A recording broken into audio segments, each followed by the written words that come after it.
24 ঘন্টার ভিতরে 30 ঘন্টায় ঘুমাই। কারণ কি জানেন, বাংলাদেশে এত বিনোদন, সেই বিনোদন।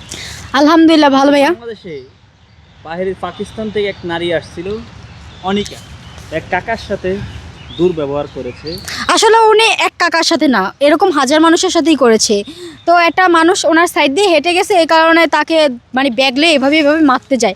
ওনার কত বড় সাহস, মানে বাংলাদেশটা তো ওনার কেনা ছিল, এ কারণে বাহির দেশ থেকে আইসা উনি এভাবে মারতে যায়। যতই হোক, তার বাবার বয়সী একজন বৃদ্ধ মানুষকে এভাবে তো সে মারতে পারে না।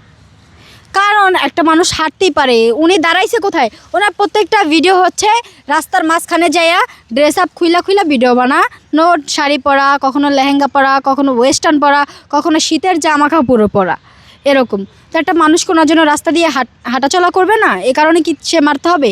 আর একটা বিষয় দেখলাম কি, উনি একজন দোকানদারের সামনে মানে ভিডিও করতে চাইছে। দোকানটা হচ্ছে এতটুকু গ্যাপে, আর উনি হচ্ছে এতটুকু। তো স্বাভাবিক, উনি হয়তো নামাজ পড়ে 5 ওয়াক্ত, এরকম মানে একটা মেয়েকে দেখে সে তো ভিডিও করতে দিবে না তার দোকানের সামনে, তার প্রবলেম হতে পারে। এ কারণে সে পানি মারছে। ওরে তো যাইয়া থাপ্পড় মারে নাই, পানি মারছে। এই পানি মারার কারণে উনি মানে একদম ব্যাটারে যায় বলে কি হয়েছে, মানে এটা কোনো কথা? মানে একটা মুরব্বির সাথে উনি এরকম আচরণ করছে, আমার দেখে খুব খারাপ লাগছে। ওনাকে এখন আইনের আওতায় নেওয়া হচ্ছে মনে হয়, আমি যতটুকু দেখেছি।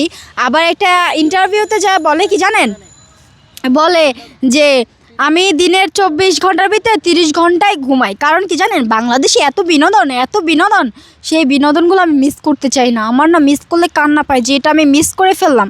আমি সারা রাত ফোন টিপি, সারাদিন ফোন টিপি, রিলস বানাই, টিকটক বানাই, ভিডিওস বানাই, ছাড়ি, আপলোড করি।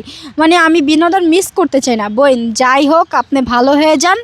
আমাদের বাংলাদেশে একটা নিয়ম শৃঙ্খলার একটা ব্যাপার আছে, এটা মেনে চলুন। হয়তো বাংলাদেশের মানুষ খারাপ হতে পারে, তারা গোপনে খারাপ থাকে, হয়তো ওপেনে নয়, কিন্তু আপনি এসব বন্ধ করে ভালো হয়ে যান, এতটুকুই বলার।